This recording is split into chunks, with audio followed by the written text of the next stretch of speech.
Good day! We're back to the Puerto Podcast. Ako po ang inyong kasama, Pamela Jan Abueg. At syempre, kapiling po natin at makakasama po natin ang kilalang-kilalang may-ari po ng pinakamasarap na ramen dito po sa Puerto Princesa. Magandang araw sa iyo, Chef Far o si Chef Rogelio Samuya. Siya po yung owner ng Kalye Ramen. Magandang araw po, ma'am. At thank you po at naimbitahan niyo ako dito sa The Puerto Podcast. Ayan. At sir, kumusta ka naman ngayong araw na to? Ngayon, okay lang, ma'am. Still pa rin lumalaban sa hamon ng buhay. Mm. Ayan. Mukhang laban na laban naman, Oo, sir. laban na laban naman. Kayang-kaya. And sige, Chef, bago tayo magsimula, no? Baka gusto mong batiin muna yung mga kasama natin sa Kalye Ramen at ang iyong mga loved ones. Okay. So, magandang hapon. Binabati ko ang lahat ng staff ko sa Kalye Ramen, yung business partner ko sa Kalye Ramen. Galingan nyo palagi. Maraming salamat sa inyo. Ayan, galingan nyo daw at sarapan pa yung pagluluto. Ayan, sige, kwentuhan kami ni Chef Far dito.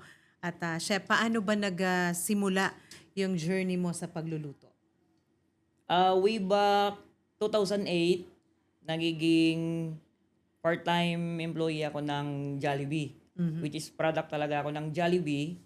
Then since working student ako, hindi ako na take work. Then first job ko 2010 is Japanese restaurant na talaga as a dishwasher. Dishwasher. So, naging empleyado ka ng isang private company, tapos naging dishwasher ka. Oo. Talagang yung pinagdaanan mo, laban lang po talaga. At paano ka po napunta dun sa estado ng pagluluto? Siyempre nakikitaan ako ng potensyal ng mga heads ko. Then tinuruan ako. Then binigay ko din yung best ko para at least yung tiwala na binigay nila sa akin is hindi masasayang. Yan po bang sinasabi nyo na nakitaan ka ng skills sa pagluluto ay sa pribadong kumpanya na binanggit mo? Oo, yun Ayan. yung first job ko na yun. First job. Oo. Matanong ko, sir, ha? Oo. Ilang taon ka po nun? 19 years old. Yun yung nakasimula ko ng kusina. Napakabata ni sir. Grabe. Sige, sir. So, pagkatapos po niyan, nagkaroon ka na ng sariling negosyo dito po sa Puerto Oo, Princesa. Puerto Princesa. Pero ang unang tanong ko kasi, Kalye Ramen. Bakit po Japanese cuisine ang pinili niyo pong specialty? Kasi unang-una, more experience ko talaga is Japanese restaurant. From 18 years sa aking pagiging empleyado, kumbaga sinabi ko talaga sa sarili ko na siguro someday in the future, at nangyari siya ngayon, magkaka-restaurant talaga ako. Oo. At talagang pinagbutihan naman ni sir. Talagang makikita na porsigido ka na magkaroon ng isang Kalye Ramen. At ano po yung pinakaunang experience mo sa kusina na tumatak po sa'yo nung ikaw po ay nagsisimula pa lamang? Sobrang hirap niya, ma'am, at sobrang baon na baon talaga sa akin. Iwan ko kung saan na yung mentor ko na yon. Ang sinabi niya sa akin na tumatak is yung tumatayo yung balahibo ko. Sige po. Ang sinabi niya sa akin is araw-araw kasi niya ako pinapagalitan. Ganyan. Sabi ko, Chef, bakit mo ba ako pinapagalitan? Ano ba yung kasalanan ko sa'yo? Mainit ba yung dugo mo sa akin? Ganyan. Ang sabi niya sa akin, pasalamat ka na pinapagalitan kita. Kasi ibig sabihin, may gusto akong mangyari sa'yo. Magtaka ka na lang kung hindi na kita papagalitan, ibig sabihin wala na akong pakialam sa'yo. Hindi ka na kinakausap, hindi ba? Kaya yung ano na yon, yung linya na yon, hindi talaga yun mawawala. Kaya ngayon pinapasa ko na din siya sa mga staff ko, yung linya na yon. So yung pagpapagalit niya na sinasabi sa iyo ni Chef, it's not a way na para insultuhin ka, Yun, i-down oo. ka, but it's kumbaga ito yung way niya para i-train ka na Yes, may puntahan kang magandang Oo, path, oo. 'di ba? At eto ka na nga, 'di ba? Oo. Ayan, at moving po dito naman sa iyong restaurant. Ano po yung nagdala sa iyo dito sa Palawan noong 2018? Oo.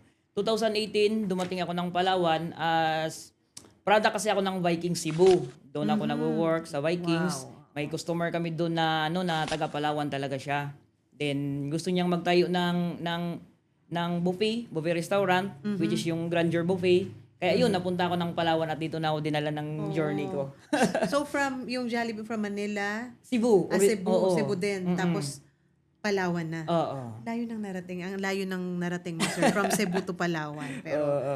Journey talaga. Yeah, journey talaga. At paano naka-influence ang Palawan sa food business mo? Sa food business journey mo, sir? Unang-una, yung local source ng Palawan. Yan. Kasi si Palawan kasi is sobrang yaman niya sa seafoods. Yes. Oo. Totoo po Tapos, 50% sa ingredients na ginagamit ko is seafoods. Kaya laking bagay talaga siya na nakakatulong sa akin as Japanese restaurant. Yes, at talagang kung sa mga kababayan natin, pati yung mga lokal nating turista dito, totoo po yung sinasabi ni Chef Far. Kung iikot po kayo sa market ng Puerto Princesa City, Yes. fresh po yung mga seafoods dyan, napakamura pa sir, hindi Oo, po ba? sobrang mura. Talagang maski ikaw na halimbawa regular lang na ordinaryong mamamayan lang na magluluto, gaganahan ka magluto kasi ang mura, hindi Ang ba? mura niya. At Totoo. ito nga, si Chef Far, di ba po? At ano pong masasabi mo sa Puerto Princesa when it comes to opening a business? Sa Puerto Princesa, sobrang hirap niya talaga pag-open ng business kasi may kailangan mo ng 1 to 2 years na magiging stable yung business mo. Kung malampasan mo yung 1 o 2 taon na yon, ibig sabihin niyan, totally stable na siya. Sa outsourcing naman ng mga ingredients at mga supplies, sobrang mura niya. Ang kailangan mo lang din kasi talaga dito is magiging consistent ka sa tinatayo mong negosyo. At talagang tututukan mo siya yung Yes, promotion yes. niya Correct. at lahat-lahat. Hindi lang yung andyan ka lang, naka-standby ka lang sa kainan. You need to promote kahit sa Facebook, social media. Yeah, oo. Kailangan po talaga Kailangan yan. na Hindi ka kailangan lang talaga. maghihintay ng customer. So, kailangan na ikaw yung gagawa ng paraan para lumapit sila. O mahalina sila sa iyong kainan sa Kalye Ramen. At saka yung pangalan po sir, 'di ba, Kalye Ramen? Kalye Ramen. Talagang pangmasa. Oo. Pwede bang matanong kita, bakit nga ba Kalye Ramen ang naisip mo? Kasi unang-una yung tunog pa lang dapat is hindi agad malilimutan. Number 1 kasi yun na kailangan mong iano sa isang negosyo. Inspired kasi si Kalye Ramen sa ramen cart. Ramen cart. Yun kasi talaga yung unang plano namin yan during pandemic days na ramen cart lang talaga. Siyempre, binigay na namin lahat, binuhusan namin lahat. Pero sobrang taas pa rin pala talaga ng plano ni Lord. Nag-come up siya into restaurant. Yes, nakakatuwa. No? Yun lang ang iniisip mo, sir. Naka-cart ka lang. Oo. Ngayon, meron ka ng Oo, restaurant. kasi survival mode lang yun eh. Pandemic lang yung inaano namin nun eh. And of course, nasa tao rin po Oo. yan. Kung wala kang sariling sipag at tiyaga. At ano, sir, matanong ko lang, ano po ba yung, or sino po ba yung naging inspirasyon mo para dito sa Kalye Ramen? Pandemic, nagsisimula si Kalye Ramen ang online selling. Online selling. Online selling lang siya that time. Then, sobrang hirap ng buhay. Siyempre, walang trabaho. Ang restaurant na pinagtatrabahuan ko, nagsasara. Kaya trinay ko ang online selling that time. Aha. Sobrang ganda niya nang naihatid niya sa amin, ma'am. Pumatok naman. Kasi bakit, ano siya eh, may chance kami na ipapakilala yung product namin. Kasi kung walang pandemic that time, walang bibili sa akin. Kasi unang-una, hindi ako kilala dito. Yes. Then, walang magtitiwala kasi online ka lang. Kaya, para sa akin, nagiging maganda ang hatid ng pandemic. Ano siya, sir, yung kumbaga pandemic kasi very challenging siya, pero talagang ikaw po ay nagpursige pa, no? At yun na po ba yung pinakamahirap mong pinagdaanan, yung naisip mo pagdating dito, mag-online ka na lang muna, tapos pumatok, nakaya naman po ng pangmatagalan hanggang Oo, sa... nakaya na siya. Ang pinakauna nun is, sa amin lang is makasurvive kaming mag-asawa kung ano talaga yung kakahinatnan. Kasi wala talaga eh. Lockdown talaga, sobrang hirap na ng buhay namin that time. Tapos, may nakilala akong isang business partner, yung nurse ng co-op, nagbigay sa amin ng 15,000. As in, 15,000 lang. Cash na po yun talagang. Yun yung pinapaikot namin at napalago namin ng ganito. Kaya po, nakapagsimula kayo ng career namin. At yung nabanggit po ninyong business partner ninyo ay Puerto Princesa, Local talaga na taga dito. local na taga Puerto. Kaya hindi ka lang talaga, sir, mahalina sa seafoods, pati po yung, kumbaga makakamba-kamba ka sa Puerto Princesa, Yes, Palawan. oo. Kasi napakababait ng mga Oo, yung tao dito. Very, talaga. very peaceful po Oo, very ang peaceful. Puerto Princesa. So sa usapan naman po ng ating eto nag-online po kayo. Ano po yung nag-motivate sa para magbukas ng physical store ito ng restaurant mo na nung March 2022? Yung ano na ma'am, yung load na ng customers, yung may mga suki na kasi kami na, uy, mag-ano ka na, magtayo ka na Magtayo ng na ng store. store. Siyempre, that time hindi pa namin kaya.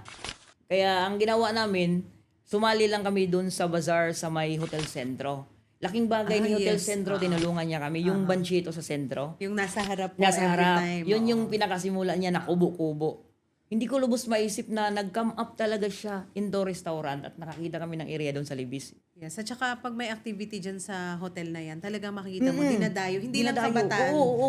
Kasi sir, nung time na pag may activity na ganyan, maski po ako napupunta doon. At actually, yung aking anak, ang paborito rin yung mga ramen. Pangaramin. Kaya talagang mapipili tayo. Sige, mag-order talaga tayo.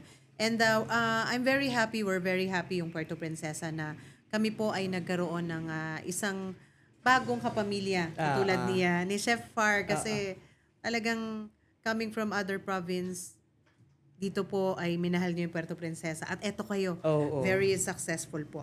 At maitanong po natin, ano po yung pagkakaiba sa usapin po ng pag-handle ng online na customers sa mga physical customers o yung mga dine-in customers po sa ngayon na meron ka na pong Kali Ramen? Ang pinag-aaralan namin ngayon at nangyayari din talaga, sobrang hirap maghatid ng service pagdating sa online customers. Si dine-in customers kasi is nasa harap mo na siya. Kung may mali sa pagkain, o pwede natin papalitan. Yes. Si online customers kasi kasi tie up kasi kami ng mga delivery riders. Aha.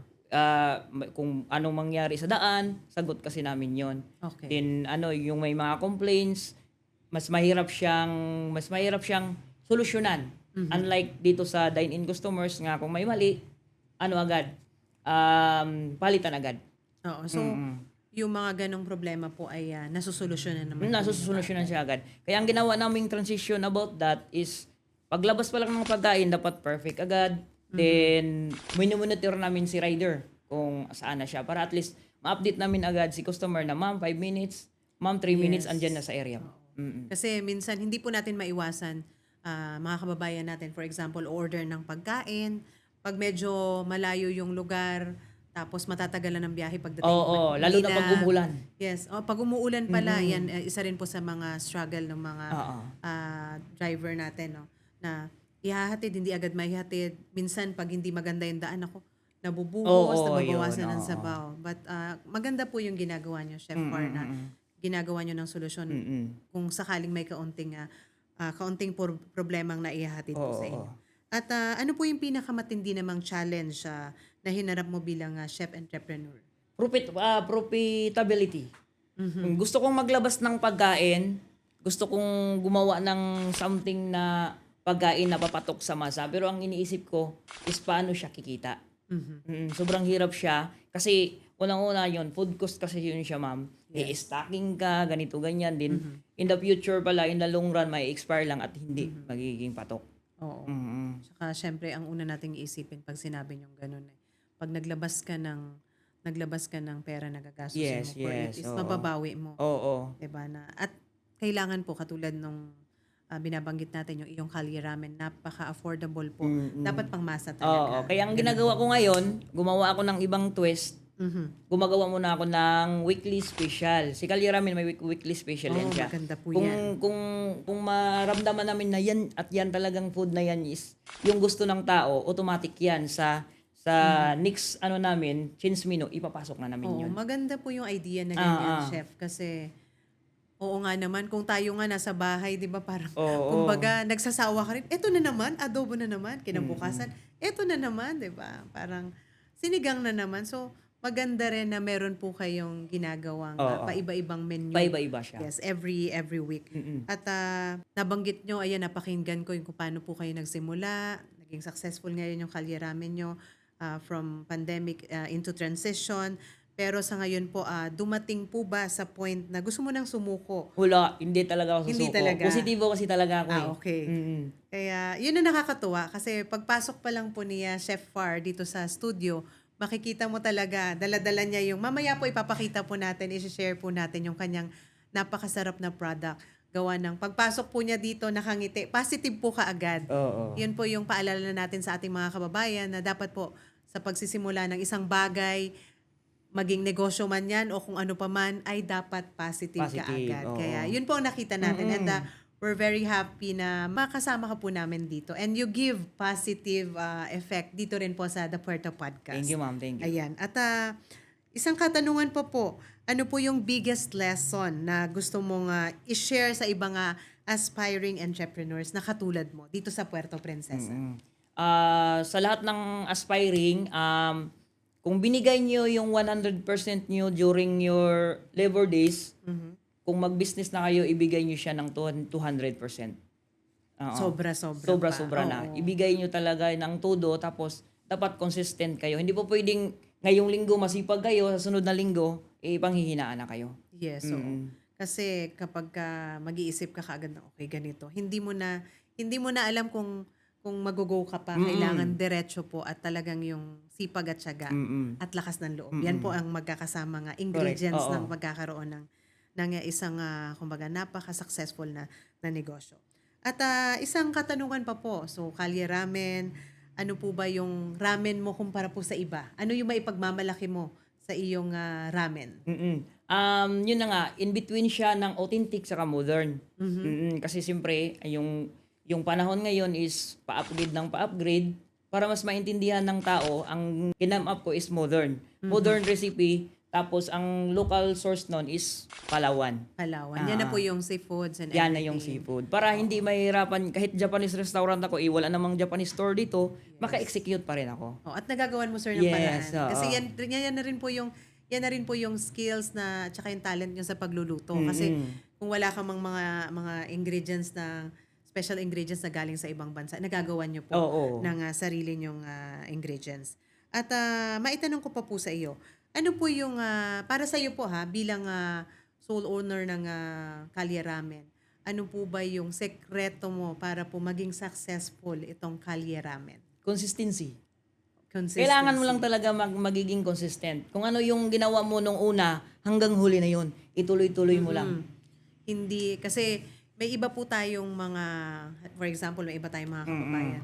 Kapag ka nagnenegosyo, pagka medyo nanghina na, hindi na, tama na lang, wag na lang, suko na, di ba? At eto, nakikita natin kay Chef Far, talagang so far ang mararating. Sa pangalan pa lang ni Chef Far, talagang so far na ang mararating niya. At nakita natin yung pagiging consistent mo nga and yung pagiging, kumbaga masigasig mo para may pagpatuloy yung negosyong ito. At yun nga po, maipagpatuloy po natin. Ano po yung nakikita mong future Kalye Ramen in the next 5 years? Expansion pa ba to? Or, May expansion talaga siyang mangyayari. Hoping siya ngayong next year, mangyayari siya. Meron talaga siyang nakahanda na para doon. dito sa lungsod natin Sa yan. Puerto Oo, Princesa Puerto pa rin. Princesa. Oo. At malay po natin, hindi lang sa Puerto, sa lalawigan ng Palawan, at baka lumabas ka pa dito, sir. Ha? Pansinin mo pa rin pa kami, sir. Ha? Oo. May mga inquiries na kami, mami. Meron ng Bacolod, meron ng El Nido na gustong mag-franchise kay Kalye Ramen. Wow. Hindi ko muna siya binibitawan kasi gusto kong papatibayin muna yung fundamental ni Yes. Kalye Ramen. Yun Kasi po yun ang- kasi yung pinaka-core eh. Oo. Yes, yan po Kasi yung- brand na kasi namin yung dinadala nila. Dapat palakasin mo pa dito, Oo, Sir oo. Bago. Dahil alam naman po natin sa pagiging masigasig nyo and all ay successful yan. Kailangan pang patibayin bago po paramihin yung mga branches. And we're very proud that we have Kalye Ramen here in Puerto Princesa. Thank you, ma'am. And eto pa sir, ano po yung advice na maibibigay mo sa mga young chefs at small business owners na gusto ring magsimula katulad mo po na nagsimula sa maliit lang? Simple lang. Wala naman talagang panahon o perpektong araw sa pagninegosyo, kundi ngayon. Simulan mo na ngayon. Kung ano yung baon mo, kung wala kang pera, kung ano yung kaya mong bitbitin, yun ang ituloy-tuloy mo. Yes. At alam mo sir, yung pagsisimula nyo sa naging dishwasher ka, Oo.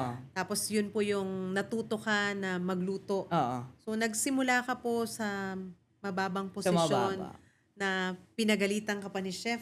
Pero eto, nakikita niyo po yung pinagalitan ni chef ay Yung product ni chef. buong-buo na buong-buo na. Oo. Hindi po ba?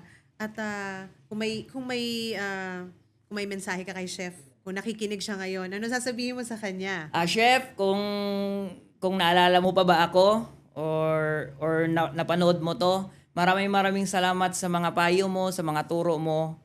Hindi ko talaga yun kinalimutan. Siguro kung para sa'yo, nalimutan mo na yun. Pero hanggang ngayon, baon-baon ko yun. At pinapasa ko na siya sa mga tauhan ko yung mensahe na yon. Hoping ako sa mga tauhan ko na naintindihan din nila yon. Yung pagalit kasi, ibig sabihin yan, pagmamahal yan. Ayan. So, pagmamahal at saka syempre minomold ka into a better person. Katulad ni Chef, ayan. So nagsimula nga siya mag-dishwash nagsimula ka maging empleyado ng isang private company na kainan. Tapos naging dishwasher. Ngayon, lagi daw siyang sinisigawan, pinapagalitan, pero here is Chef Far. Kung titingnan nyo naman, 'di ba? Talagang kung titingnan mo siya, the previous chef has molded you into a better person, Yes. into a better and best successful chef. Ayan na po si Chef Far ng Kalye Ramen. At Chef Far, kung may isang ramen na pwede mong kainin araw-araw, ano po yun at bakit? Siyempre, yung signature Kalye Ramen namin. Kasi flavor siya ng struggles, ng hard work, tsaka ng success. Ayan. Pwede bang... May halintulad ko talaga si signature Kalye Ramen namin doon. Ayan. So, nabanggit kanina ni Chef yung kanilang signature Kalye Ramen, yung ramen po ninyo. Ayan, gusto lang nating ipakita. Ito po ba, Chef Far? Pakita lang po natin. Hahawakan ko po, no? Bahagyang hahawakan ko para makita ng ating mga kababayan. So, ito po yung signature ramen ng Kalye Ramen. So, ano po ba yung mga ingredients nyo dito na nagpasarap Yan. dito? Unang-una, ma'am, may ginawa kami diyang na base. Yun yung fundamental base na meron si Kalye Ramen. Siya yung base na wala sa ibang ramen shop. Tapos siya yung base na nagbibigay buhay sa isang broth na meron si Kalye Ramen. Si Kalye Ramen naman is composed siya ng tempura, tapos may chashu siya, tapos may mga veggies na din siya. Tapos a little bit spicy yung flavor niya para ibabalansi lahat ng ingredients na meron Ano siya. po yung mga nakikita ko dito na mga ingredients? Like ito po, ano po siya? Bean sprout. Bean sprout? Oo, tapos yung isa naman is mushroom, which is tinatawag namin kikuragi. Then ito na yung signature base natin, ito yung pula. Okay. Tapos ito yung chashu natin, yung meat. Chashu. Yan, tapos ito yung si Naruto. Ayan. Aside niyan, may signature oil po? pa kami. Naruto. Naruto. Ayan. Aside At saka- niyan, may signature oil pa kaming nilalagay. Ayan. So, secret na lang syempre ni Chef Mario. So, gusto nyo bang matikman? Kung gusto nyo pong matikman, pumasyal na po kayo sa Kalye Ramen. Talagang napakasarap at saka napakarami po nito. Kung talagang gutom na gutom ka, talagang yung gutom mo ay bubusogin ka ng Masusold ramen talaga. na to. Talagang sold na sold ka. At ito naman po ay ang tempura. Ayan po. Ito ang tempura. Naku, sa tingin ko lang po napakasarap po. No? So dito po may mga ingredients din po kayong espesyal para balik-balikan ng tao. Ang pinakasikreto niyan is kahit mag 30 minutes, hindi siya magsasagi. Crispy pa rin talaga Oo siya. nga, kung titingnan ko nga po, no, ito po, kung titingnan ko po ay hindi po siya, kumbaga hindi siya sagi na, no. Oo, medyo ano pa rin po siya, medyo crunchy pa rin po siya, Yan. mga kababayan. Ayan. At mamaya po, titikman natin yan para papatunayan po namin sa inyo na masarap po ang mga mga products po ni Kalye Ramen. At ito po, naku, ang haba pala nitong, pakita po natin, ayan. Ito naman po, ano pong tawag dito, Chef Tinatawag Bar? namin siyang mini sapuro. Mini Sapuro. So, ano Small po yung- version siya ng sapuro. May malaki pa niyan. may malaki pa. Kaya ginawa namin siyang mini kasi small version siya. Okay. So, ito po ay good for ilang tao yung ganito po? Good for 6 persons. For 6 persons. So, ano po yung mga flavors na nandirito? Yan. Si mini sapuro is composed siya ng 4 na rolls. May California maki, may mango cheese, Mango may cheese. tikka maki, at yung signature namin, chef special roll. Ito yon yung signature. Ayan, yung nasa taas po. Ayan, pakita ko muna. Ito po. Yan. Yan, ito po yung kanilang signature na pinapakita niyang product. And, syempre, babalik-balikan din dahil sa mga special ingredients. And, except dyan sa special ingredients na binabangkit ni ni Chef Far, syempre yung love, yung Yes, pagmamahal yes. po. Kasi kung gusto mo yung trabaho mo at love na love mong magluto, yung ingredients ng parang pagtatrabaho mo, yung pagiging peaceful and happy mo na nag-enjoy ka magluto, kumbaga, naisasama mo yan sa luto mo, lalong sumasarap yung luto. At ito po si Chef Far. So, Tama, yun, ma'am. ayan po, ito po lahat-lahat ng pinakita. Ito yung mga specialty nila. At alam ko, marami pa kayong Marami pa. products. At kung gusto nyo pong matikman, once again, pumasyal po kayo sa Kalye Ramen, dyan po sa Libis, San Pedro. Chef Far, kung tao si Kalye Ramen, ha? Kung tao po siya, anong klaseng personality siya? Nasa dalawang personality siya. Unang-una, siya yung artist. Kasi dapat yung food namin, kailangan pang Instagram, pang social media. Kasi lagi kong sinasabi sa mga cook ko na dapat unang-una paglabas yun ng pagkain, presentably. Kasi unang-unang kakain ang mata. Yes. Tapos pipicture pa yan, magpo-post yan, marketin yan natin. Totoo. Second is friendship. Yes. Si Kalye Ramen kasi kahit saan man siya ipunta, kahit saan man siya mapunta, siya yung lasa na babalik-balikan mo pa rin. Oo, talagang kapag ka natikman nyo po, ay naku, talagang sasabihin mo. Siya is pwedeng isa siya pa. isang the artist at isang friendship. Ayan. Isang artist at isang friendship. Diba? So, pati sa inyo po, nakikita rin po namin yan. Talagang very friendly kayo. Kasi dapat pag negosyante po kayo, ang hirap po maging negosyante na anong orderin mo? Puka na dyan. Pakintay, di ba? Hindi Masungit, po. Kailangan po ay very friendly, very warm din po kayo pagdating sa mga customers niyo para balik-balikan kayo. Katulad ng pagkain na eto nung Kalye Ramen, lagi pong binabalik-balikan at hanggang sa ngayon po ay kilalang-kilala po dito sa Puerto Princesa. At ano naman po yung mensahe ni Chef Far sa mga loyal ninyong mga customers araw-araw po dito sa Puerto Princesa, sa Kalye Ramen? Okay. Sa mga lahat ng customers namin since day one, super thank you sa inyo. Kung wala kayo, walang Kalye Ramen, hindi namin ito maaabot. Kaya ipagpatuloy namin yung magandang pagkain, magandang service na maibibigay namin sa inyo. Kayo talaga yung backbone sa aming negosyo. Thank you. Ayan. So, yan, napakinggan po ninyo si Chef Far ng Kalye Ramen. At bago po tayo magpaalam pansamantala ay baka po pwedeng i-promote ninyo ang inyong Kalye Ramen. Okay. Kung gusto nyong pumunta sa Kalye Ramen, located kami sa Libis Road, San Pedro.